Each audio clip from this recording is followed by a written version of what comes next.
Hello student, Saraswati triple agriculture college की online classes में आपका स्वागत है। आज अपने बात करेंगे गैस्टर अरंडी की, यानी कि जिसे रेंड कहा जाता है। तो सबसे पहले शुरुआत करते हैं इसकी बॉटनिकल नेम से। इसका बॉटनिकल नेम है रिसिनस कॉम्युनिस। रिसिनस कॉम्युनिस। उसके बाद अगर इसकी फैमिली की बात करें तो इसकी फैमिली है यूफोरबिएसी। इसकी फैमिली है यूफोरबिएसी। उसके बाद क्रोमोसोम नंबर की बात करें तो क्रोमोसोम नंबर है 2n बराबर 20। उसके बाद महत्व एवं उपयोग की बात करते हैं तो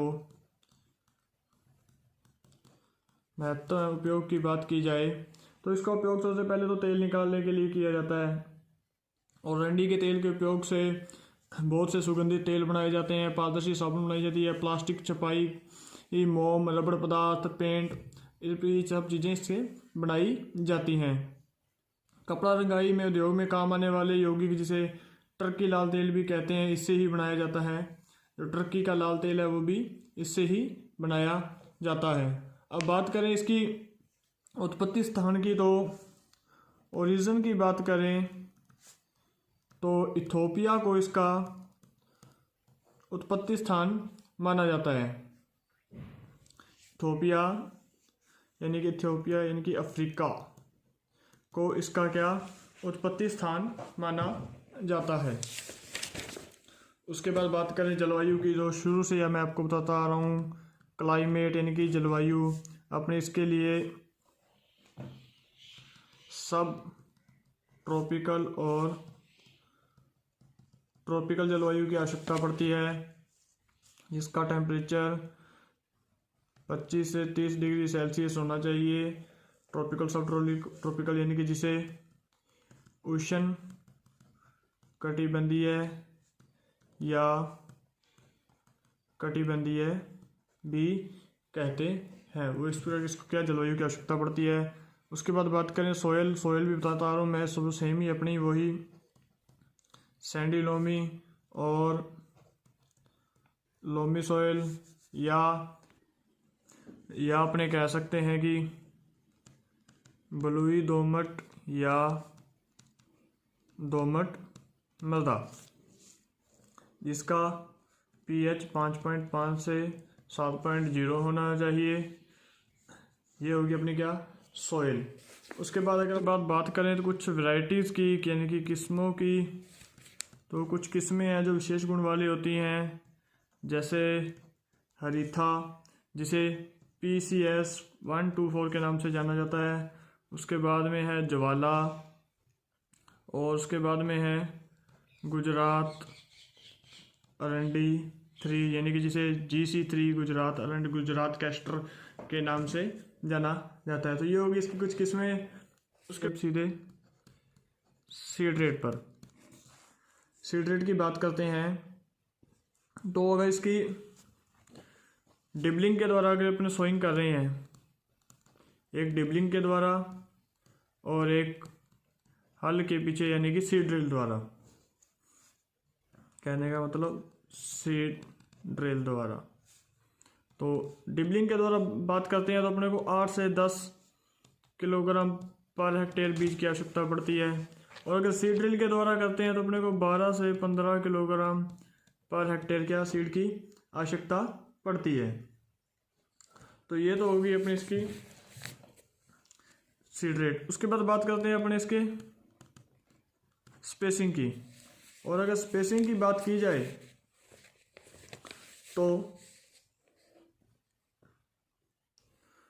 L/L और P/P की बात करते हैं। लाइन से लाइन की दूरी रखते हैं अपने 90 सेंटीमीटर, और पौधे से पौधे की दूरी रखी जाती है अपने 60 सेंटीमीटर।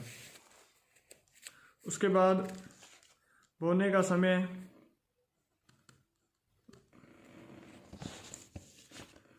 ध्यान रखें अपने बोने का समय।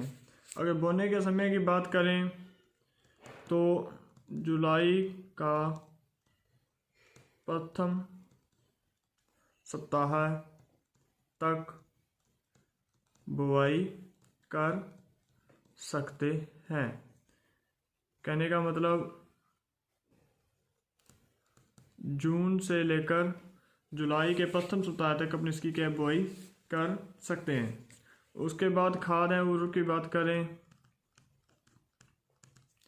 तो शुरू से तो FYM 250 क्विंटल पर हेक्टेयर अपने को डालनी है।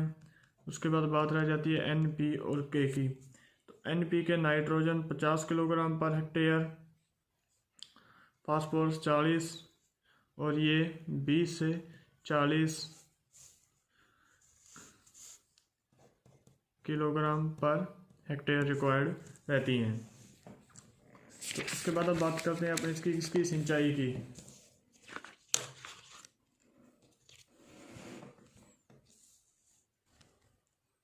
बात करें अब सिंचाई की। अगर वर्षा होती है तो अच्छी बात है, अगर वर्षा नहीं होती तो अपने को 2 सिंचाई की आवश्यकता पड़ती है।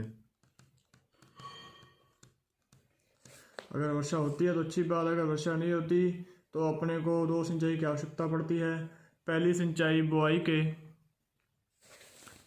बुआई के 50 दिन बाद मृदा में नमी को देखकर करनी चाहिए। और दूसरी सिंचाई जब फल बनने वाले होते हैं तो उस समय क्या है अपने को सिंचाई करनी चाहिए। तो ये अपने को 2 सिंचाई की आवश्यकता होती है। अगर वर्षा पड़ जाती है तो हो सकता है कि अपने को सिंचाई की आवश्यकता बिल्कुल ही कम पड़े।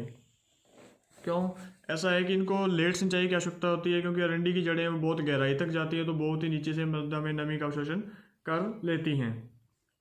उसके बाद बात करते हैं निराई गुड़ाई की। अब बात की जाए निराई गुड़ाई की, तो निराई गुड़ाई की बात करते हैं तो अपने को 2 से 3 निराई गुड़ाई की इसके अंदर आवश्यकता पड़ती है। पहली निराई गुड़ाई कब करते हैं? जब 8 से 10 सेंटीमीटर का प्लांट हो जाता है उस समय फर्स्ट निराई गुड़ाई की जाती है सभी क्रॉप के अंदर। ये मैं आपको शुरू से बता रहा हूँ, जब 8 से 10 सेंटीमीटर का प्लांट हो जाए तो उस समय फर्स्ट निराई गुड़ाई करनी चाहिए। उसके बाद दूसरी तीसरी निराई गुड़ाई फर्स्ट निराई गुड़ाई के 20 से 25 दिन बाद करते हैं। फर्स्ट निराई गुड़ाई के जो सेकंड निराई गुड़ाई है वो फर्स्ट के 20 से 25 दिन बाद की जाती है। उसके बाद जो थर्ड निराई गुड़ाई है वो आवश्यकता अनुसार की जाएगी, यानी कि आवश्यकता अनुसार। अगर जरूरत पड़ी तो करेंगे, अगर नहीं पड़ती तो बिल्कुल भी अपने नहीं करेंगे। उसके बाद बात करते हैं फसल की कटाई की। तो फसल की कटाई कब करनी चाहिए?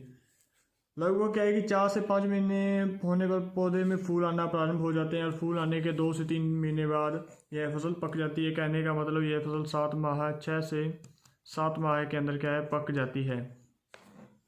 और इसके अंदर क्या होता है कि अरंडी के पौधे पर बहुत सारे फूल एक गुच्छे के रूप में आते हैं और गुच्छों की जो लंबाई है वो 30 से 80 सेंटीमीटर तक की होती है। जो गुच्छे होते हैं उनकी लंबाई 30 से 80 सेंटीमीटर होती है और एक गुच्छे के